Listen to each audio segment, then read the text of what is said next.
नमस्कार साथियों, आज का वीडियो कुंभ राशि वालों के लिए है। तो मेष से लेकर मकर तक का जो वीडियो है वो हम बना चुके हैं। आशा करती हूँ आप सभी लोगों ने वो वीडियो देखा होगा और पसंद भी किया होगा। तो 2025 में ग्रहों की कौन सी स्थितियां हैं और आपके जीवन को वो किस प्रकार से प्रभावित करेंगी कुंभ राशि वालों के लिए, उसी बारे में आज थोड़ी सी चर्चा करेंगे। तो देखते हैं इस वर्ष में ग्रहों की स्थितियां आपके लिए क्या कह रही हैं। तो इस साल 4 बड़े ग्रह जो हैं राहु, केतु, शनि और बृहस्पति, उनका गोचर होने वाला है। मंगल साल के शुरू में ही पतित हो जाएँगे और पिछली राशि में जाकर गिर जाएँगे, तो यह 21 जनवरी के आसपास होगा। शुक्र होंगे 5 महीने के लिए, वो भी उच्च के रहेंगे, मीन राशि में, आपकी जन्म कुंडली के दूसरे भाव में रहेंगे, वक्रीय भी वो रहेंगे। सूर्य और बृहस्पति की युति भी होगी इस वर्ष, जो कि बहुत अच्छा प्रभाव आपको देगी। तो इन सभी घटनाओं के अलावा जो सबसे महत्वपूर्ण घटना है इस वर्ष की, वो है देवगुरु बृहस्पति का अतिचारी रहना। सामान्यतः देवगुरु बृहस्पति साल में एक बार ही राशि परिवर्तन करते हैं और इसको हम इस तरह समझ सकते हैं कि उनका जो गोचर है वो एक वर्ष में एक ही राशि में रहता है, तो वो पूरे वर्ष भर एक ही राशि में रहते हैं। परंतु इस बार देवगुरु बृहस्पति अतिचारी हैं और उनकी जो स्पीड है वो बहुत ही ज़्यादा है, तो इसके सकारात्मक और नकारात्मक दोनों ही प्रकार के प्रभाव होंगे। परंतु वो केवल 6 महीनों तक ही राशि परिवर्तन करके मिथुन राशि में रहेंगे और उसके बाद फिर वो राशि परिवर्तन कर लेंगे, अपनी उच्च की राशि में चले जाएँगे। 2.5-3 महीने वहाँ रहेंगे और फिर से वापस वो मिथुन राशि में आ जाएँगे। और इनका जो गोचर है बृहस्पति का वो 18 मई के आसपास होगा और इसके बाद 3 महीने के बाद वो वापस फिर से आपके वृष राशि में वापस आ जाएँगे। तो बारी-बारी से इन सभी ग्रहों के ऊपर चर्चा करते हैं, देखते हैं कि ग्रह की जो स्थितियाँ हैं वो आपके बारे में क्या कह रही हैं। तो आइए सबसे पहले बात करते हैं मंगल की। मंगल यूं तो आपकी जन्म कुंडली में मित्र ग्रह तो नहीं है, परंतु देखते हैं कि उनका जो गोचर है वो क्या कह रहा है। तो मंगल 21 जनवरी 2021 क्षमा करें 2025 को वो पतित हो जाएंगे और पिछली राशि में गिर जाएंगे। कभी-कभी ऐसा होता है कि जब ग्रह बहुत समय के लिए वक्रीय हो जाते हैं या अपने शुरुआती अंशों में ही वो वक्रीय हो जाते हैं, तो वो धीरे चलते-चलते पिछली राशि में गिर जाते हैं। तो इसको ग्रहों का पतित होना कहते हैं और इंग्लिश में इसको फॉलन प्लैनेट कहते हैं। तो इन ग्रहों की विशेषता है वो ये होती है कि इनके कुछ काम होते हैं जो छूटे हुए रह जाते हैं। अगर कुछ काम आप करना चाह रहे थे और वो उस समय में आप किसी कारणवश वो काम आप नहीं कर पाए, तो इस समय में वो काम जो है, जो उन ग्रहों से संबंधित काम है, आप वो इस समय में पूरा कर सकते हैं। जैसे इसको आप इस तरह से समझ लीजिए कि हम कहीं जाते हैं, किसी के घर जाते हैं और हमारा कुछ सामान वहाँ छूट जाता है, तो वापस हम उस घर में जाते हैं और कहते हैं कि हमारा ये काम छूट गया है और फिर हम उस सामान को लेकर फिर हम वापस आ जाते हैं। इसी तरह ग्रहों का भी होता है कि उनके कुछ काम छूट जाते हैं पिछली राशि में, फिर अगली राशि में जब वो जाते हैं तो उन्हें याद आता है और इस प्रकार वो पिछली राशि में गिर जाते हैं और अपना अनफिनिश्ड जो उनका काम है, जो अपूर्ण काम थे, रुके हुए काम थे, पूरे करके वापस आ जाते हैं। ऐसा हर बार तो नहीं होता, ज़रूरी नहीं है कि आपके सभी काम पूरे हो जाएँ, उसके लिए तो फिर आपकी जन्म कुंडली का पूरा विश्लेषण ही करना पड़ेगा। परंतु सामान्यतः शास्त्रों के अनुसार ऐसी धारणा तो है ही। और ये आपके जीवन में जैसे सकारात्मक प्रभाव डालेंगे, हो सकता है कि कुछ नकारात्मक प्रभाव भी आपको देखने को मिले। तो देखते हैं कि वो क्या कह रहे हैं। तो जो मंगल हैं वो आपकी जन्म कुंडली में दशम भाव के स्वामी बनते हैं और वो आपकी जन्म कुंडली में तीसरे घर के भी स्वामी बनते हैं। तो हो सकता है कि आप की जॉब छूट जाए या फिर आप जॉब चेंज करना चाह रहे थे और सफलता नहीं मिल पा रही थी, परंतु इस समय में आपने कोई इंटरव्यू दे रखा था, आपने कहीं अप्लाई कर रखा था, तो हो सकता है कि इस समय उसका रिजल्ट आ जाए और वहीं से आपको, जहाँ पर आपने कुछ समय पूर्व अप्लाई किया था, वहीं से आपको कॉल आ जाए। तो इस तरह से जॉब चेंज का योग बन रहा है। अब जब यहाँ पर मंगल बैठेंगे यानी लाभ स्थान को देखेंगे, तो कोई रुका हुआ पैसा होगा तो वहां से वापस आ सकता है। पंचम भाव विद्यार्थियों का है, तो मंगल का प्रभाव होने के लिए कॉम्पिटिटिव एग्जाम्स के लिए वो बहुत अच्छा है, क्योंकि मिथुन राशि जो है वो आपके पंचम भाव में पड़ रही है। तो जो पंचम भाव है वहां से वो लाभ स्थान को देखेंगे, तो कोई रुका हुआ धन होगा और जो आपका कहीं अटका हुआ था, हो सकता है इस समय वो आपको वापस मिल जाए। मंगल अपनी चौथी दृष्टि से पंचम भाव में बैठकर आपके 8वें भाव को भी देखेंगे। अष्टम भाव यहाँ पर केतु पहले से ही बैठे हुए हैं, और केतु जो है वो पुरानी चीजों के बारे में बताते हैं और मंगल प्रॉपर्टी के बारे में बताते हैं। तो पैतृक संपत्ति से जुड़ा हुआ कोई विवाद था जो सालों से चल रहा था, वो आप उसका कोई हल नहीं निकल पा रहा था, तो इस समय में वो सॉल्व हो सकता है। क्योंकि केतु भी यहाँ पर पहले से बैठे हुए हैं और वो भी पुरानी चीजों के बारे में भी बताते हैं और पुरानी जो एंसेस्ट्रल प्रॉपर्टीज हैं उनको भी वो बताते हैं। बृहस्पति 4 फरवरी 2025 को मार्गीय हो जाएंगे, जो पिछले कुछ महीनों से वक्रीय चल रहे थे, और वो होंगे आपके चौथे घर में जहां पर वृष राशि है। तो जो बृहस्पति हैं वो आपके धनेश हैं और आपके लाभेश हैं, और बृहस्पति जो है वो कुंभ राशि के लिए धन योग कारक तो होते ही हैं। तो धन स्थान और लाभ स्थान दोनों के स्वामी मार्गीय होकर जब आपके परिवार के घर में बैठेंगे, तो फिर ये आपको एक आशा करनी चाहिए कि उस समय में आपके घर में पैसा आएगा, घर के सभी सदस्यों के पास उनकी आमदनी जो है वो बढ़ेगी। हम ऐसा समझ सकते हैं कि इस समय सिर्फ आप ही नहीं, आपके घर के बाकी सदस्यों की भी इनकम बढ़ सकती है। चौथा घर प्रॉपर्टी का भी है, तो प्रॉपर्टी से भी लाभ हो सकता है। बृहस्पति चौथे से 11वें भाव यानी धन भाव के स्वामी हैं, वहां पर उनकी मीन राशि है, तो आप यदि अपनी प्रॉपर्टी को बेचते हैं उससे फायदा हो सकता है, प्रॉपर्टी को रेंट पे उठाएंगे उससे भी आपको फायदा मिल सकता है, अच्छे दामों पर आपकी प्रॉपर्टी बिक सकती है, अच्छा इन्वेस्टमेंट आप इस समय में कर सकते हैं। परिवार के भीतर कोई इशू चल रहा है तो वो भी इस समय में सॉल्व हो जाएगा। घर में धार्मिक अनुष्ठान हो सकते हैं, धर्म की जीत होगी, धर्म से संबंधित काम हो सकते हैं। तो बृहस्पति धर्म के कारक हैं और धर्म के ही भाव में बैठे हैं, तो फिर ये आपके परिवार के लिए इस समय बहुत अच्छा रहेगा। कुंभ राशि वालों के लिए बृहस्पति धन स्थान और लाभ स्थान के स्वामी हैं और चौथे भाव में बैठकर दशम भाव पर दृष्टि डालेंगे, तो फिर करियर में इस समय आप की सैलरी बढ़ने के बहुत योग बनेंगे।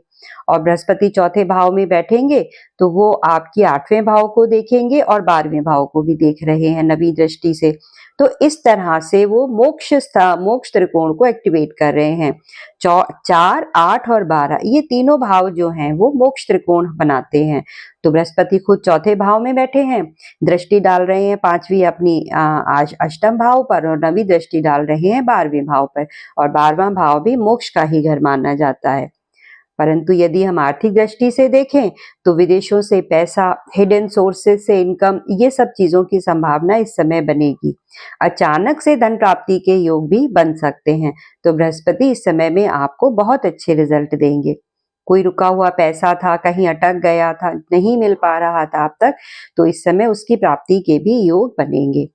मंगल के कारण भी ये योग बना हुआ है, कोई पैसा फंस गया था, कोई रुका हुआ था, तो वो भी मंगल और बृहस्पति दोनों अपनी अपनी दशाओं में इस समय आपको ये जो पैसा आपका अटका हुआ था ये वापस दिलाने का काम करेंगे।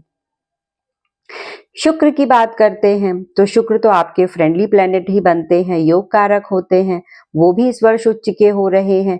तो 29 मार्च को वो आपके दूसरे घर में आ जाएंगे और वहां आकर वो उच्च के हो जाएंगे। सामान्यतः शुक्र का जो गोचर है वो 27-28 दिनों के लिए ही होता है, परंतु इस बार चूँकि वो यहाँ पर आएँगे आपके जन्म कुंडली के दूसरे भाव में, जहाँ उनकी मीन राशि है, उच्च की राशि है, और यहाँ पर वो तकरीबन 4-5 महीनों के लिए तो रहेंगे ही। उनकी गति भी कम हो जाएगी, बीच में वो कुछ समय के लिए वक्रीय भी हो जाएँगे।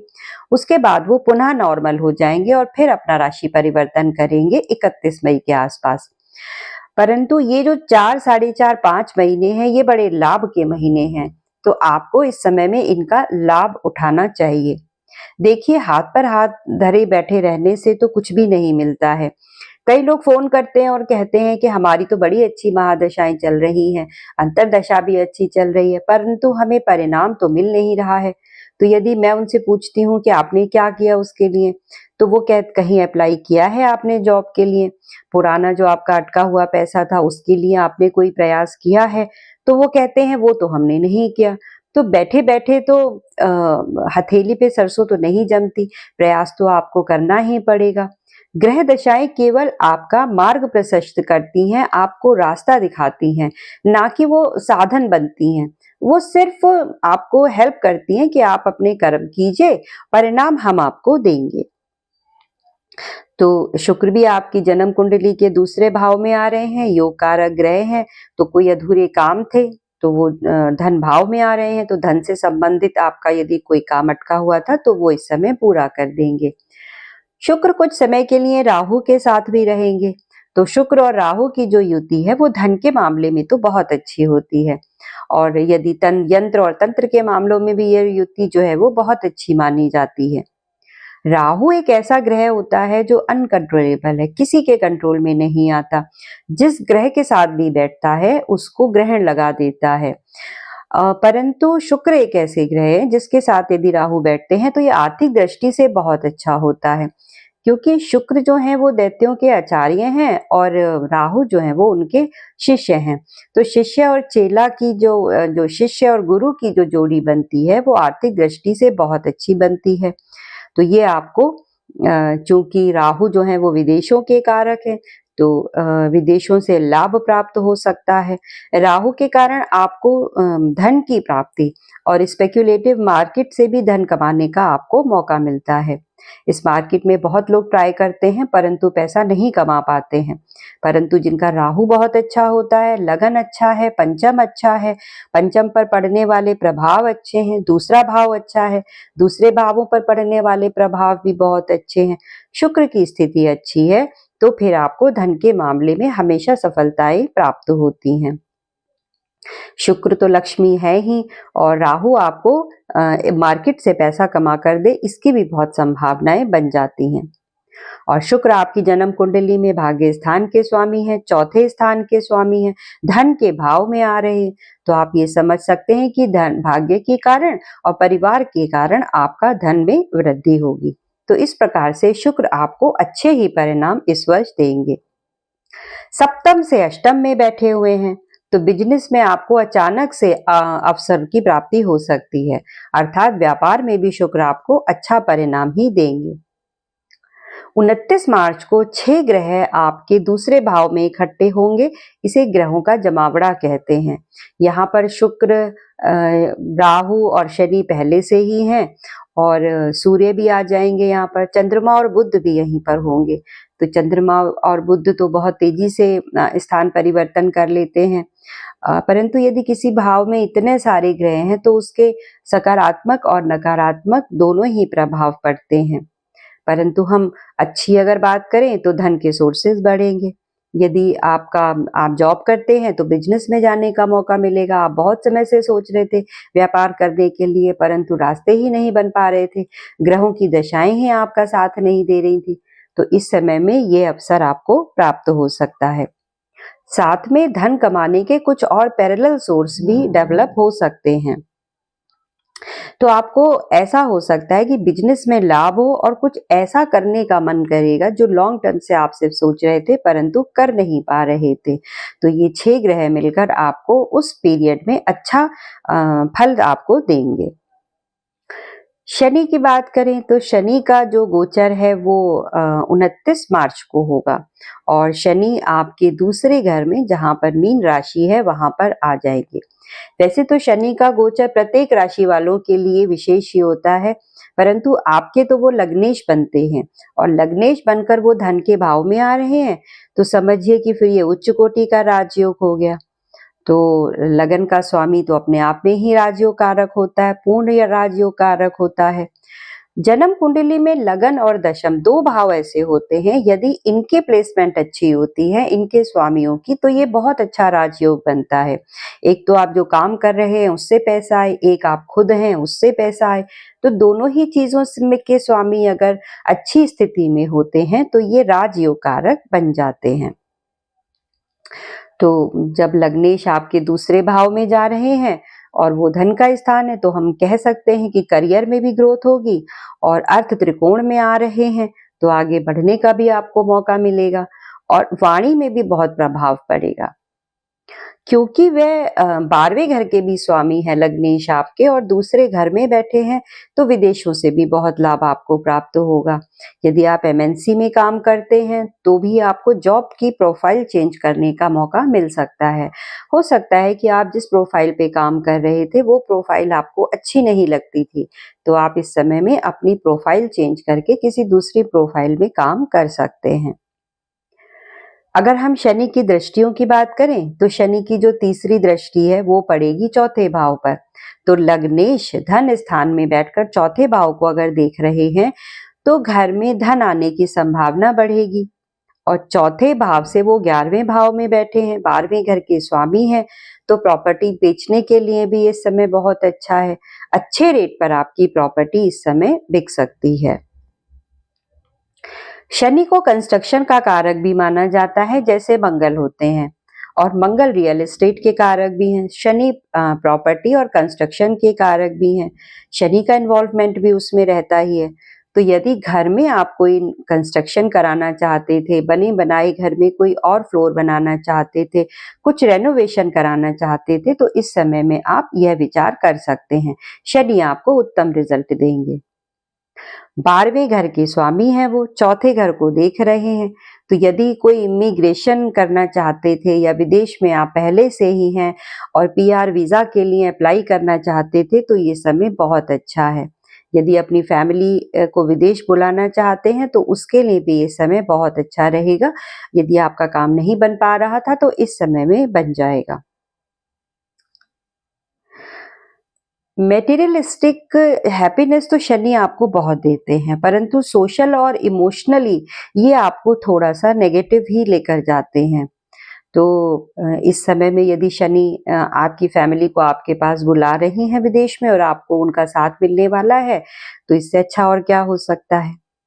अब शनि की 7वीं दृष्टि जो है पूर्ण दृष्टि वो आपके 8वें घर पर आ रही है और 8वां घर गुप्त साधनाओं का है, गुप्त चीजों का है और शनि भी गहराई में जाकर चीजों को समझने का काम करते हैं।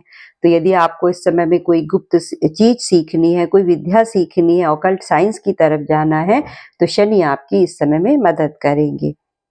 कोई छुपी हुई चीज जिसके बारे में आपको नहीं पता था, इस समय वो आपके सामने आ सकती है। कोई पैतृक संपत्ति का काम, कोई कंस्ट्रक्शन का काम, कोई ऐसा काम, रिसर्च का काम बहुत इस समय जो अटका हुआ था वो इस समय में पूरा होगा। विद्या प्राप्ति के लिए ये समय बहुत अच्छा है, तो ये आप ज़रूर करें। तो ज्योतिष में हम एनालिसिस करते हैं, तो ये वाले जो एनालिसिस वाले काम है, रिसर्च वाले काम है, वो आप कर सकते हैं। आयुर्वेद है, योग है, तंत्र मंत्र, तो इस तरह की विद्याओं को प्राप्त करने के लिए ये समय बहुत अच्छा रहेगा। शनि की दशम दृष्टि पड़ेगी आपके लाभ स्थान पर और वहां पर है धनु राशि। तो देखिए कितने अच्छे संयोग बन रहे हैं। धन स्थान में बैठकर शनि लाभ भाव को देख रहे हैं और काफी लंबे समय के लिए आप कोई लाभ भाव को देख रहे हैं, अष्टम को देख रहे हैं। अष्टम और लाभ यानी अचानक से आपको काफी सारे धन की प्राप्ति हो सकती है और ये कनेक्शन धन प्राप्ति के लिए ही है। इनकम के सोर्स मल्टीप्लाई होंगे, सैलरी बहुत बढ़ेगी। सडन चेंज के साथ अचानक से होगा, आपको पता भी नहीं चलेगा। आप जिस डिपार्टमेंट में काम करते हैं, हो सकता है वो डिपार्टमेंट बदल जाए, नौकरी चेंज हो जाए, परंतु साथ में कोई तगड़ा हाइक भी आपको ज़रूर मिलेगा। देवगुरु बृहस्पति की बात करें तो ये हर साल में एक बार राशि परिवर्तन करते हैं, परंतु इस बार इनका राशि परिवर्तन बहुत खास होगा। इनकी स्पीड बहुत ज़्यादा है क्योंकि ये अतिचारी हैं। तो 18 मई के आसपास ये राशि परिवर्तन करेंगे और वृष राशि को छोड़कर मिथुन राशि में जाएंगे। और मिथुन राशि आपकी जन्म कुंडली के पंचम भाव पर पड़ती है, जो संतान का भाव है, विद्या का भाव है, विचारों का भाव है, विवेक का भाव है और जनता का भाव भी है। तो यहाँ पर वो 6 महीने तक विराजमान रहेंगे, परंतु चूंकि उनकी गति इतनी तेज है कि वो 18 अक्टूबर के आसपास वो राशि परिवर्तन कर लेंगे और उच्च की राशि में चले जाएंगे। उच्च की राशि उनकी अर्थात कर्क राशि, और वो आपकी जन्म कुंडली के 6ठे भाव में पड़ती है। तो धन भाव के स्वामी, लाभ स्थान के स्वामी 5वें भाव में लक्ष्मी के भाव में बैठे हुए हैं। तो ये वो समय होगा जब पैसा आएगा और मल्टीप्लाई होकर आएगा। तो आपने कभी कभी ऐसा भी देखा होगा कि लोग बहुत मेहनत करते हैं परंतु उनको उसका फल नहीं मिलता, परंतु ये वो समय होगा जब आपको मौके भी मिलेंगे और आपको अपने किए हुए कार्यों का फल भी प्राप्त होगा। तो ये तब होता है जब कोई अच्छी दशा ही चल रही हो।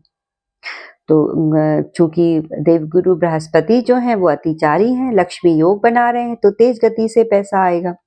स्टूडेंट को भी भाग्य का साथ मिलेगा क्योंकि बृहस्पति भाग्य के कारक हैं, लक्ष्मी भाव में बैठे हैं और पंचम से पंचम पर दृष्टि डाल रहे हैं, अर्थात नवम भाव पर, भाग्य भाव पर, जो कि नवम भाव भाग्य का जब साथ मिलेगा तो स्टूडेंट्स को लाभ मिलेगा। उन्होंने कोई कंपटीशन दिया हुआ है तो यदि रिजल्ट इस समय में आना है तो फिर अच्छा ही आएगा। यदि नौकरी के लिए आप बच्चे ट्राई कर रहे हैं और तो इस समय में उन्हें वो नौकरी प्राप्त हो सकती है। संतान के कारक हैं बृहस्पति और संतान के भाव में ही आकर बैठ गए हैं, तो पंचम भाव क्रिएटिविटी का भी है, आपके विचारों का भी है। तो नए नए विचार आपको मिलेंगे और आपके विचार ऐसे होंगे जो किसी अलग सीमा तक चले जाएंगे और तब आपको उनका लाभ मिलेगा। तो पंचम भाव मंत्रों का भी है और बृहस्पति गुरु हैं, तो वह गुरु हैं जो मंत्र का आपको ज्ञान करवाते हैं। तो साथियों, मंत्र जो साधना है वो इतनी आसान नहीं होती। मंत्र बहुत बड़ी विद्या होती है और मंत्र में विज्ञान का भी योग होता है, क्योंकि मंत्र बहुत सिस्टमैटिक होते हैं, परंतु वो समझ में आने चाहिए, उनका उच्चारण जो है वो सही प्रकार से होना चाहिए, तभी मंत्र आपको फल देते हैं। तो बहुत सारे मंत्र हैं जिनका उत्कीलन हुआ है, वो जानना बहुत ज़रूरी होता है। तो और उसको सीखने के लिए फिर किसी गुरु की आवश्यकता पड़ती है। तो आपको कोई गुरु का साथ अवश्य मिलेगा जो आपको इस प्रकार की शिक्षाएँ दे सके। तो मंत्र साधनाओं को सीखने का अवसर मिलेगा और उनको सीखने के लिए आपको उत्तम गुरु की प्राप्ति भी होगी। तो जो लोग मंत्र का जाप करते हैं उनकी प्रभु भी बहुत रक्षा करते हैं, ऐसा माना गया है। तो यदि आपको कोई मंत्र आता है तो आप कीजिए, अन्यथा सिर्फ सुन लीजिए, अपने आप से गलत मंत्र मत बोलिए। और यदि आपको कोई भी मंत्र नहीं आता है, आपको गुरु भी नहीं मिल रहा है, तो फिर आप महामृत्युंजय मंत्र, जो कि बहुत ही सामान्य है और बहुत उसके जो परिणाम है वो उच्च कोटि के हैं और सभी लोगों को आता है, और गायत्री मंत्र, यह 2 मंत्र का आप जाप कीजिए। उससे जो है वो सभी प्रकार के दोषों का शमन हो जाता है। तो और कुछ नहीं है तो नाम मंत्र कर लीजिए, महादेव के नामों का जाप कर लीजिए, विष्णु जी के नामों का जाप कर लीजिए, किसी भी देवता का जिनको आप अच्छा मानते हैं, आप उनके नामों का जाप कीजिए, आपको उत्तम परिणाम देखने को मिलेंगे। तो यदि हम बृहस्पति की बात करें, उनकी दृष्टियों की बात करें, तो उनकी दृष्टि जो होगी पंचम भाव में बैठेंगे तो नवम भाव पर दृष्टि देंगे। तो नवम भाव भाग्य का भाव है, तो गुरु बृहस्पति तो वृद्धि के कारक हैं, भाग्य के कारक हैं, तो भाग्य की भी वृद्धि होगी, सफलताएं मिलेंगी। नवा भाव उच्च शिक्षा का है, तो उच्च शिक्षा में जाने की तरफ आपको मौका मिलेगा। तो नवा भाव जो है वो दूसरे विवाह को भी बताता है, तो यदि आपकी पहला विवाह टूट गया है या फिर बहुत समय से केस चल रहा है डाइवोर्स का, परंतु उसका रिजल्ट नहीं मिल पा रहा है, तो ये वो समय होगा जब आपको रिजल्ट भी मिलेगा और दूसरे विवाह के योग भी बनेंगे। तो आपको शास्त्रों का ज्ञान प्राप्त होगा, धार्मिक प्रवृत्ति बढ़ेगी, धार्मिक जगह पर जा पाएंगे अपने परिवार के साथ, धार्मिक अनुष्ठान करवा पाएंगे और यज्ञ और तप भी आप बहुत करेंगे। गायत्री मंत्र एक ऐसा मंत्र है दोस्तों, जिसका यदि आप 108 बार पाठ करते हैं प्रतिदिन, तो किसी भी प्रकार का वास्तु दोष होगा उससे आपका रक्षा होगी। तो एनर्जी ही होती है वास्तु, तो उस एनर्जी को फिर कम उसको अगर उस एनर्जी में कोई दोष है तो फिर आप गायत्री मंत्र का पाठ कीजिए, बहुत अच्छा रहेगा। और नवम भाव पिता का भाव भी होता है, तो पिता का भाग्य चमकेगा, पिता की इनकम भी बढ़ेगी। और बृहस्पति की जो 7वीं दृष्टि है वो 11वें भाव पर पड़ेगी, जो फिर से लाभ का भाव है। वह अपनी ही राशि को देख रहे हैं पंचम भाव में बैठकर, और बृहस्पति वृद्धि के कारक भी हैं, भाग्य के कारक भी हैं। तो भाग्य का कारक जब आपके लाभ को भाव को देखेगा तो फिर ट्रिमेंडस ग्रोथ आपको देखने को मिलेगी। एक तो वृद्धि के कारक और एक वृद्धि के भाव, तो आपका जीवन इस समय में पूर्णतः बदल जाएगा। परंतु ऐसा आपको तब नहीं मिलेगा जब आप प्रयास नहीं कर रहे हैं। तो ज्योतिष कहता है कि प्रयास कीजिए, तभी आपके कर्मों से आपके भाग्य का निर्धारण अवश्य ही होता है। सिर्फ सुना और बस ये सोचा कि बृहस्पति दृष्टि डाल रहे हैं तो लाभ हो जाएगा, ऐसे नहीं होता। तो अच्छे काम कीजिए, अच्छा लाभ भी मिलेगा।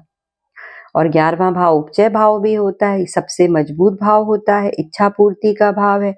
तो इस समय में जो आपने इच्छाएं बहुत समय से सोची हुई थी वो इस समय में पूरी हो सकती हैं।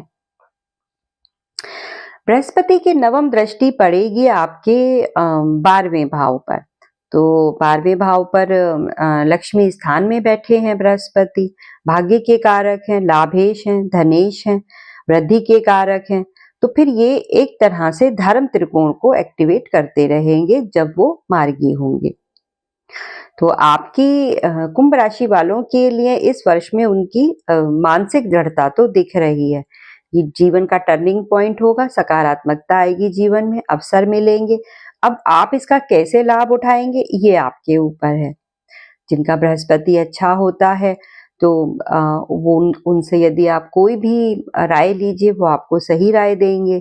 और किसी भी प्रकार के लिए जो ज्ञान की अगर प्राप्ति है तो बृहस्पति आपको करवाते हैं। अब राहु और केतु की बात करते हैं। तो राहु और केतु, उनका भी जो गोचर होगा वो 18-19 मई के आसपास होगा।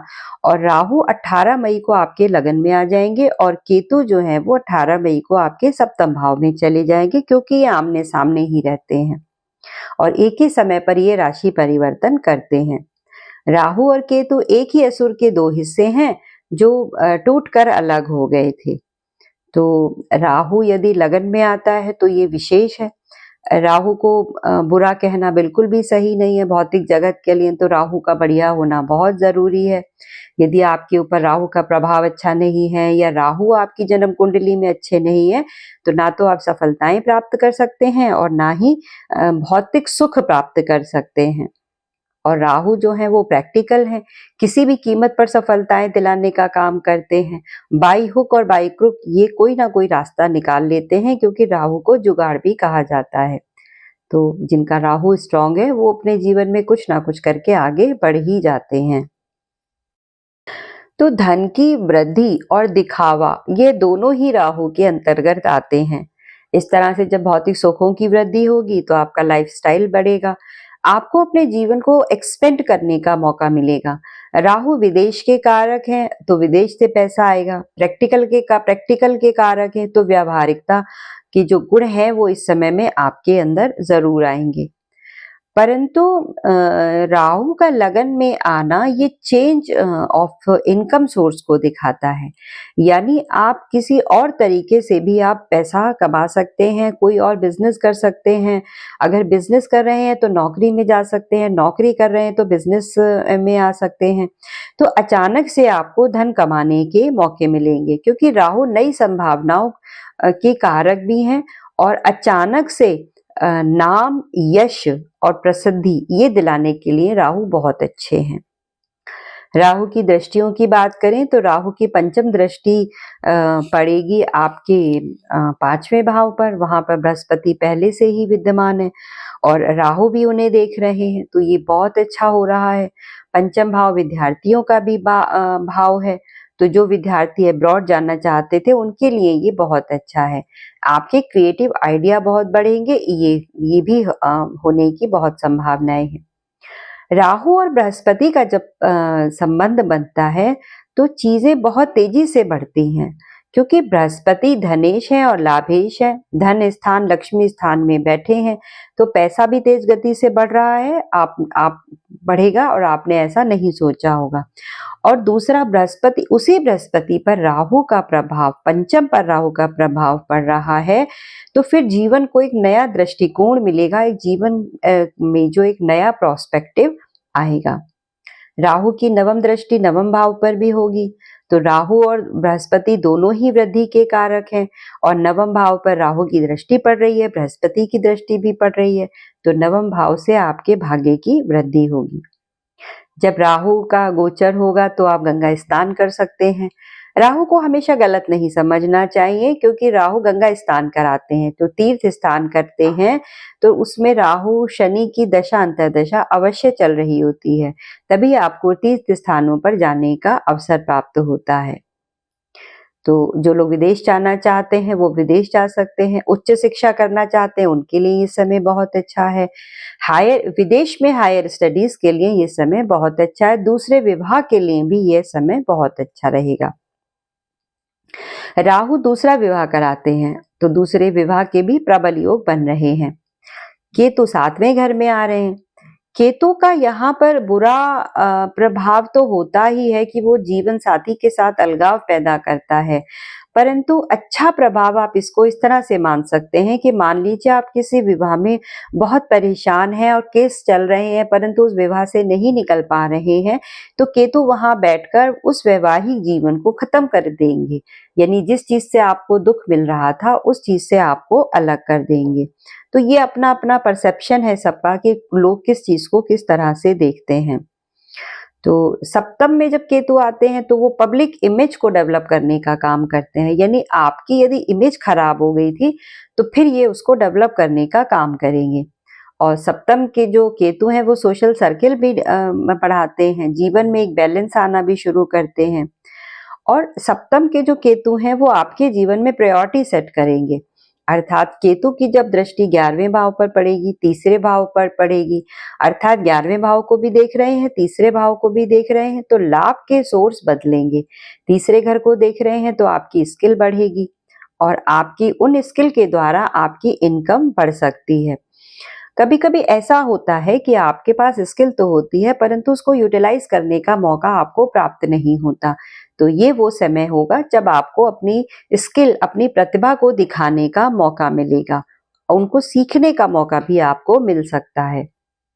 केतु अकेले बृहस्पति को 11वें भाव को नहीं देख रहे हैं, बृहस्पति भी देख रहे हैं, शनि भी देख रहे हैं, तो 11वां भाव जब इन 3 भावों के अधीन आ जाएगा तो जॉब चेंज का अवसर मिलेगा, व्यापार में पैसा बढ़ेगा, तो ये लाभ स्थान है, सप्तम से त्रिकोण है, तो बिजनेस में पैसा बढ़ेगा। स्किल, भाग्य, मेहनत और लाभ, यह तीनों जब मिल जाएंगे तो आप इतने वर्षों से जो मेहनत कर रहे थे उसका परिणाम आपको अब देखने को मिलेगा। चाहे आपकी दशा अंतर्दशा फेवरेबल नहीं भी है तो भी जब 3 ग्रह मिलकर आपके लाभ के भाव को देखेंगे तो आपको सफलता प्राप्त करने का अवसर प्राप्त होगा। 7 जून को केतु के साथ मंगल का भी योग हो जाएगा। इनके प्रभाव अच्छे नहीं माने जाते हैं, तो यदि कोई विवाह डाइवोर्स की तरफ बढ़ रहा था, वैवाहिक जीवन में समस्याओं बढ़ रही थी, तो उस समय में आप जब इनका योग होगा तो डाइवोर्स की संभावनाएं बनेंगी, वैवाहिक जीवन में समस्याएं बढ़ेंगी, आपके अंदर गुस्सा, इरिटेशन बढ़ जाएगा, पुराना व्यापार छूटकर नया व्यापार बन सकता है, पुराने व्यापार को खत्म करके आप एक नया व्यापार शुरू कर सकते हैं। मंगल और केतु साथ में आए हैं तो करियर में नए रोल्स बन सकते हैं, नई जिम्मेदारियां मिल सकती हैं। केतु और मंगल सामान्यतः दोनों ही ऋण को खत्म करता दिखाते हैं। तो यदि आपके ऊपर कोई ऋण था तो ये इस समय में आपको उसे खत्म करने का अवसर भी प्राप्त होगा। जून में सूर्य और बृहस्पति की जोड़ी बनेगी 15 जून के आसपास। तो ये पंचम भाव में होगी। सूर्य केंद्र के स्वामी हैं और पंचम भाव में जाकर बैठेंगे, और सूर्य और बृहस्पति धन और लाभ के स्वामी हैं। पैसा बढ़ेगा, बिजनेस में पैसा बढ़ेगा। सप्तमेश हैं, तो जो लोग गवर्नमेंट जॉब करते हैं उनको लाभ मिलेगा। विद्यार्थी जो बहुत समय से नौकरी ढूंढ रहे थे, कोई एग्जाम दिया हुआ था, उनको इस समय में लाभ मिलेगा। और जो सूर्य है वो नेम फेम के कारक भी होते हैं। पंचम में जब आएंगे तो प्रसिद्धि आपको मिलेगी। तो बृहस्पति आपके छठे भाव में 18 अक्टूबर को आ जाएंगे, अतिचारी होंगे, राशि परिवर्तन कर लेंगे 6 महीने के बाद 18 अक्टूबर को, और वे आपके पंचम भाव को छोड़कर छठे भाव में आ जाएंगे, जहां की उनकी उच्च की राशि है। और तो उस समय में जब छठे भाव में आएंगे तो कोई रुका हुआ पैसा था, ऋण था, तो वो आपको वापस प्राप्त होने की संभावना बनेगी। कंपटीशन अगर दिया हुआ था तो उनका भी योग बनेगा। बृहस्पति की दृष्टि वहां बैठकर जब दशम भाव पर पड़ेगी, उच्च के बृहस्पति जब दशम भाव को देखेंगे, चूंकि वो लाभ के स्वामी हैं, धन के स्वामी हैं और कर्म के भाव को देख रहे हैं, तो अचानक से पैसा बढ़ेगा। सडन प्रमोशन के योग बन सकते हैं।